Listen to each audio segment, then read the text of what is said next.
So దీర్ఘకాలిక వ్యాధులు ఉన్న వాళ్ళు కనుక ఆ ప్రయత్నం చేస్తే సూర్య భగవానుడి కరుణ ఏమన్నా దక్కుతుందా వాళ్ళకి? తప్పకుండానండి. దీర్ఘకాలిక రోగాలు ఉన్నవాళ్ళు రోజు సూర్యుడికి అర్ఘ్యం ఇవ్వాలి. నైట్లో రాగి చెంబులో నీళ్లు పెట్టి పొద్దుగాల లేచి దాంట్లో 7 గోధుమలు, ఓకే, 7 ఎర్రమిర్చి గింజలు వేసేసి రోజు ఈ ప్రక్రియ సూర్యుడికి చూసి అర్ఘ్యం ఇవ్వాలి. ఆదివారం రోజు మార్నింగ్ 6 to 7 సూర్యహోర లోపల సూర్యుడికి 7 దీపాలు జిల్లేడు చెట్టు ఆకు మీద గోధుమ పిండితోటి దీపం వెలిగించాలి. సూర్యుడి దగ్గర, శివుడి దగ్గర సూర్యహోరలోనే వెలిగించాలి. మళ్ళీ మధ్యాహ్నం 1 గంట నుంచి 2 లోపల సూర్యహోర చపాతీలు. మీ ఏజ్ ఎంత ఉన్నది? మీ ఏజ్ ఎంత సార్? 49 బెల్లంతో తయారు చేసిన గోధుమ చపాతీలు, చిన్న చిన్న. 49 బెల్లం అంటే 49 చపాతీలు. ఇది మీ తలని 9 సార్లు చుట్టేసి ఆ ఆవుకెళ్ళి పెట్టేస్తే చాలు, ఎంతటి రోగమైనా తగ్గిముఖం పట్టేస్తుంది. మీకు డాక్టర్ చేయలేనిది ఒక చిన్న పరిహారం చేస్తూ ఉంటుంది. బట్ ఒక వారంలో చేసేసి నాకు అయిపోవాలని ఏది కాదు. దేనికైనా ఇక్కడ కూడా మీ కర్మఫలమే, మీ కర్మ సిద్ధాంతమే. మీ పుణ్యం బాగా ఎక్కువ మీ అకౌంట్లో ఉంటే తొందరగా తగ్గిపోతుంది. ఇది చేసుకుంటూ వస్తే కొన్ని మందికి 3 వారాలలో తగ్గిపోతుంది, కొన్ని మందికి 7 వారాలలో తగ్గిపోతుంది. బట్ తగ్గిపోవటం మాత్రం తథ్యము. భక్తితో దీనిలో పెద్ద ఖర్చు ఏమీ లేదు, సింపుల్ ఇది. సూపర్. అట్లాగే ఈ పెళ్లి సంబంధాలు వస్తూ వెనక్కి పోతుంటాయి కదా గురుగారు, వాళ్ళకి ఈ చీమల పరిహారం ఏమన్నా ఉపయోగపడుతుందా గురుగారు? తప్పకుండా. బొబ్బర్లని తల కింద పెట్టుకొని, అంటే గురువారం అంతా నిద్రపోయి శుక్రవారం పొద్దుగాల దాన్ని పొడి చేసేసి, వేపించి పొడి చేసేసి చక్కెర కలుపుకొని శుక్రహోరలో, ఓకే అండి జెంట్స్ అయితే శుక్రవారం రోజు బొబ్బర్లతోటి లక్ష్మీదేవి ఆలయంలో, అంటే వెంకటేశ్వర స్వామి ఆలయంలో రావి చెట్టు ఉంటుంది, ఆ వాటి పొదలలో వెయ్యాలి. అదే అమ్మాయి అయితే మంగళవారం రోజు కందులతోటి తల కింద పెట్టుకొని సోమవారం అంతా నిద్రపోయి పొద్దుగాల దాన్ని వేపించి పొడి చేసేసి దాంట్లో 2 వంతులు చక్కెర బాగా కలుపుకొని అమ్మవారు గుడిలలో ఉన్న రావి చెట్టు కింద వెళ్ళి పోయాలి. ఇది కూడా శాస్త్రం, ఇవన్నీ ఫార్ములాస్ ఉన్నాయి. ఓకే, అంటే ఏ గుళ్ళో పెడితే వెళ్ళి అక్కడ కూడా చీమలే కదా, ఇక్కడ ఇవన్నీ రూల్. మీ జాతక చక్రంలో మీరు ఎక్కడ వెళ్ళి వెయ్యాలి అనేది శని చూపిస్తాడు. శని ఏ భావంలో ఉన్నాడో ఆ గుడి కాడకి వెళ్ళి ఇవ్వాలి. సింహంలో ఉన్నాడు అనుకోండి, శివాలయాలలో ఉన్న రావి చెట్టు కాడకి వెళ్ళి ఇవ్వాలి. మేషంలో ఉన్నాడు అనుకోండి, అమ్మవారు సుబ్రహ్మణ్య స్వామి క్షేత్రాల్లో ఉన్న రావి చెట్టు కాడకి వెళ్ళి ఇవ్వాలి. కర్కాటకంలో ఉన్నాడని అనుకోండి, ఈ చెరువులు నీళ్లు అమ్మవారు దుర్గాదేవి ఆ గుళ్ళో ఉన్న రావి చెట్టు కింద వేయాలి. అప్పుడు ఫలిస్తుంది.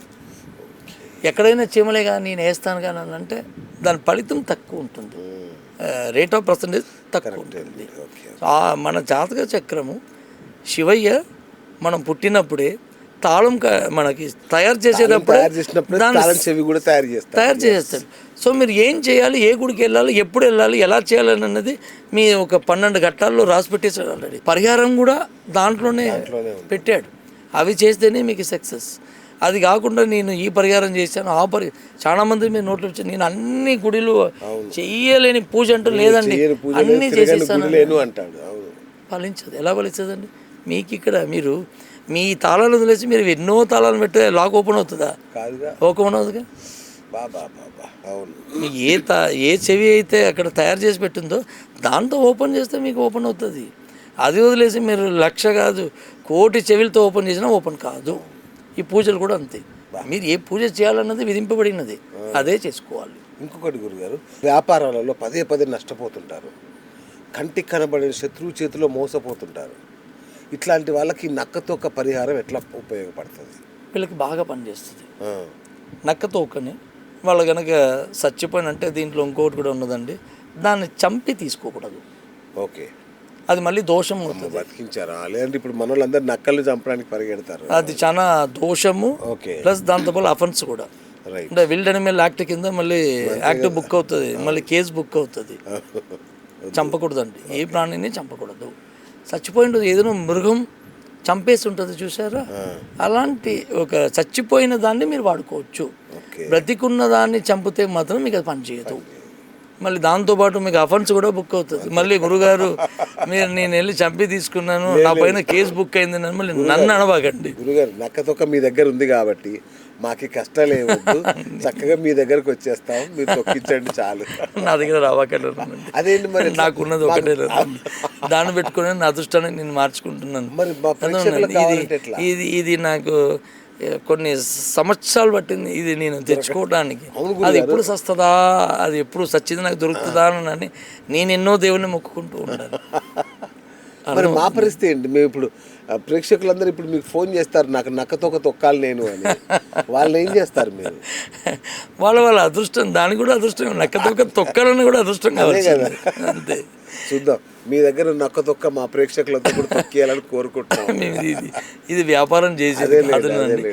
జనాలకి మనం చెప్తున్నాం ఇలా చేసుకోండి, మీరు ఆత్మ మారుతుంది అనేసి. సో ఇప్పుడు ఆఫీసులలో ప్రమోషన్లు రాక పై అధికారుల వేధింపులు ఉంటాయి. ఇట్లాంటి వాళ్ళు ఈ మన వాకింగ్ పరిహారంలో పాటించాల్సిన నియమాలు ఏమైనా ఉన్నాయా గురుగారు? తప్పకుండా. వీళ్ళు ఈ వాకింగ్ చేసేటప్పుడు ఒక 1 hour రౌండ్ చుడుతూనే ఉంటారు.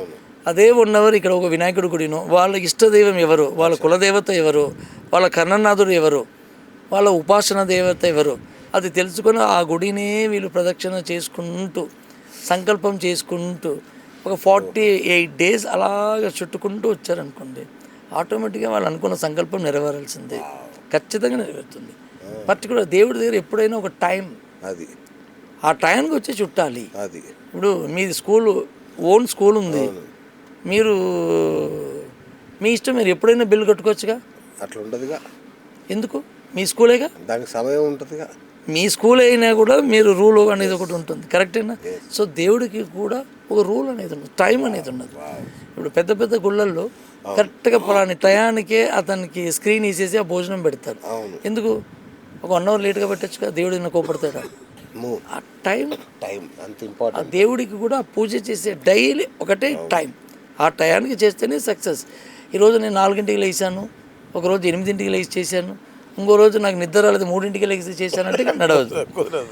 రోజు ఒకటే టైం, ఆ టయానికి చేస్తే మీకు ఏదైనా ఫార్ములానే. ఓకేనండి. A+B+² 2AB అన్నది ఫార్ములా ఉంది చూడండి, ఆ ఫార్ములా ప్రకారం వెళ్తేనే మీకు సక్సెస్. Right sir. ఇప్పుడు గురుగారు వాకింగ్ చేసేటప్పుడు చాలామంది ఫోన్లు మాట్లాడుతుంటారు, పాటలు వింటుంటారు. సో మరి ఈ గుడిలో చేసేటప్పుడు ఇలాంటి ఏమన్నా ఫోన్ మాట్లాడాలి ఇవన్నీ? ఈ గుళ్ళల్లో చేసేటప్పుడు ఫోన్లు మాట్లాడకూడదు. ఓకే. దేవుడి మీద మీ మనసును ఎంత లగ్నం పెట్టుకున్నారన్నది ఇక్కడ ముఖ్యం. ఓకే. ఓకే. లేదు అంటే మీకు ఓన్లీ ఎక్సర్సైజ్ అయినట్టే ఉంటుంది, దానికి ఫలిత పుణ్యం మాత్రం మీకు రాదు. ఎక్సర్సైజ్ అయినట్టు వాకింగ్ మీకు మీ బాడీ ఫ్రెష్ అప్ అయినట్టే ఉంటుంది, పుణ్యం మాత్రం రాదు.